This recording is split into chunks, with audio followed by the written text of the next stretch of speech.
Okay, you could not. Right. Hi, Sam. It's been a long time. I know John's very jealous and threatened by my presence, and so I try to lay low. Yes. Hi, Uncle Bruce. Uncle Bruce is here too. What are we talking about? Addiction. Right. Everyone's glorifying that woman's addiction. But we're back talking about Um, Bridget Everett, comedian, actress, and she's trying to be a singer. They want to say that she's like a singer. She can't catch her breath. I Every time she sang, it was painful. And it's perhaps that was triggering you somehow. Yeah, it was making me remember like my worst, most unhealthiest days when I was smoking and I was at my top weight and I would be doing a gig and I couldn't catch my. There were times where I felt like my chest was exploding because you really put your all into it. Right. Yeah. So watching her makes you feel that again. Yes, absolutely. Yeah, everything about her only even more amplified like because she really goes overboard with like that Bridget Everett goes overboard with the sex. Like, here's my cunt. Here, look at it. Like it's like I don't know. I don't care. That's how I feel. It's all right. You can feel that way. What were you saying about my giant head? I wasn't saying your giant head, Sam. Stop putting words in my mouth, please. All right. I like Lena when she's hateful. Stop it, Sam. Um, Sam, this woman, Bridget Everett, when they kept going in for close-ups on her head, like when she'd be like sucking down candy or whatever, and it would remind me, like, Sam, you look good there. You don't look bad there, yeah. But her head would be like exploding on screen. I was like, her face was so red from high blood pressure. It looks like, and her neck was bulging out. Yeah, I'm expecting that woman to drop dead any day now if someone doesn't do an intervention on her. That's how I felt. Well, maybe that's what might happen. Right. Yeah, that's what happened to me. I had to fall backwards and break both arms for me to be taken out of commission. Let's not forget those knees. Yeah, and break both knees practically too. It's depressing, but so that show, I don't know, it's disturbed me watching it. And we watched all fucking 14 episodes. What, John? It's therapy so that you don't ever feel like going back to that because you're getting on your feet again. And are you actually thinking, John, that I'm going to go? No, I'm not. Sam, what's your take? About what? Lena getting back on the sauce? Yeah, I don't think she'll do it. Are you guys taking bets out there? She ain't going to do it. She would have done it already. Well, I shouldn't say that. Every day, that's every day. You got to ask God for help. Right. Yeah. You got to ask God for help. Keep it, to keep it clean. You're never out of the woods. Yeah, like my friend Blanche told me when he crossed over, Hiram said, "Honey, you are a user." Those were like among our first conversations that when Hiram came through from the other side. And I was drinking heavily at that time. And Hiram's here with Sam. Let's get a picture of Hiram up if we can. That's a great idea. Just a second. Okay, great. Yeah, Hiram. Hello, Blanche. I love this picture of Hiram. So, well, yeah, when I first came, it wasn't the first thing I said to you. I said, "I'm here, Blanche. I'm here." Right. When Hiram crossed over Memorial Day weekend 2009, he came right through to me and started talking to me and like channeling. I just was channeling him. And I wasn't afraid. I was new at realizing that I was a full-fledged clear channel, but boy, did he blast right through. And he brought John in with him shortly thereafter. Yes, he was like the beacon because the thing is, John, you go ahead, John. He was the closest thing to her and he had just been on the earthly plane. So he was like a straight line. Yeah, he was like a main line. Right. Main line to Jesus, yeah. And so he came through and he said to me, "You're a user."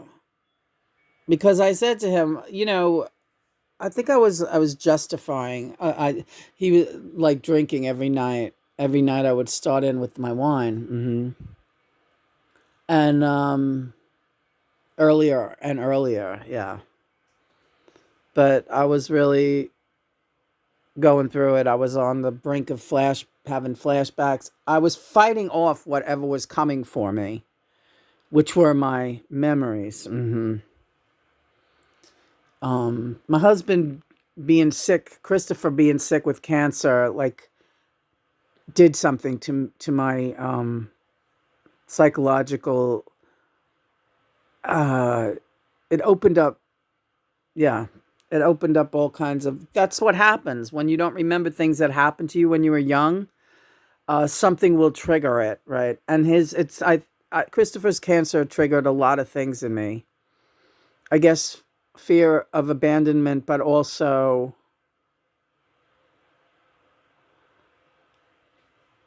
just a certain vulnerability that brought me back to my childhood fully. So I really amped up the drinking alone.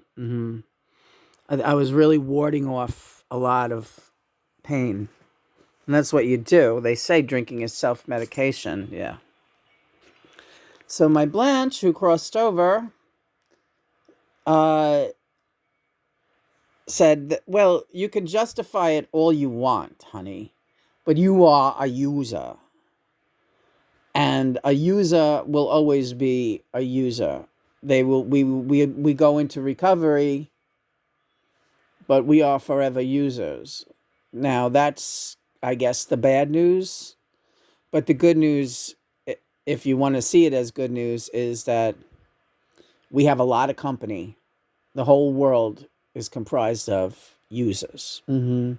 Once you enter the human condition, everybody is trying to escape pain in one way or another. Right. And it can be through anything. I never lost a sex addiction was a problem for me even after I got sober and straight. I was always trying to find some. Yeah, but you were very yes, my spirituality became the most important thing in my life, but that again, I was still a user, right? So even though I wasn't using drugs and alcohol, I was using my physical body to, and that can be with people or by yourself. You know what I'm saying, right? So I was not 100% healthy, and my eating habits were bad, and ultimately led to my heart stopped.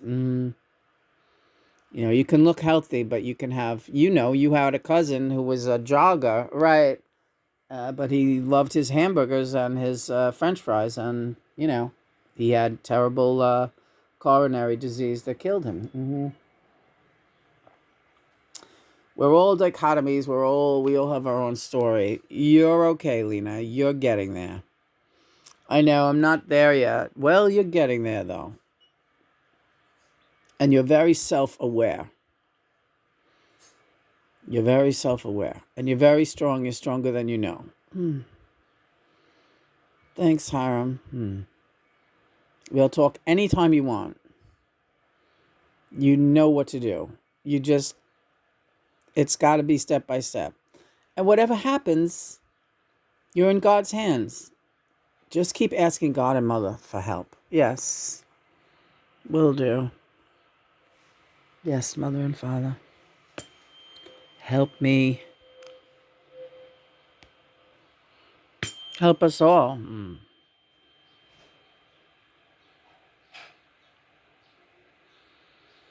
Now, what do you got planned for the day? Well, I got a card here for you, Blanche, and I know you love this card because you're such a movie lover. Those are great movies. I'm saying go in for Dog Day Afternoon. All right. Okay, we're going to do it. We're going to take these guys one by one. Today It's Pacino. Dog Day Afternoon. Sounds great, right, Johnny? It does. What are we going to do with De Niro? I'm thinking Raging Bull, but maybe Taxi Driver. We just saw Taxi Driver not long ago. All right. What about Duvall? Well, we got the Godfathers. We could get them all. We could get them all in there. You want to watch all the Godfathers? I think so. Really? Yeah. Let's look for the Godfathers. And what about Nicholson? We just saw The Shining not too long ago. Hey, Jack. Hey. Oh, you'll come up with something. Yes, we will. 5 Easy Pieces?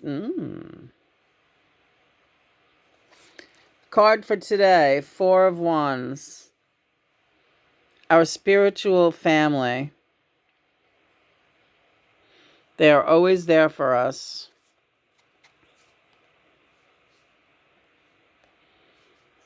Don't forget it. Amen. Amen.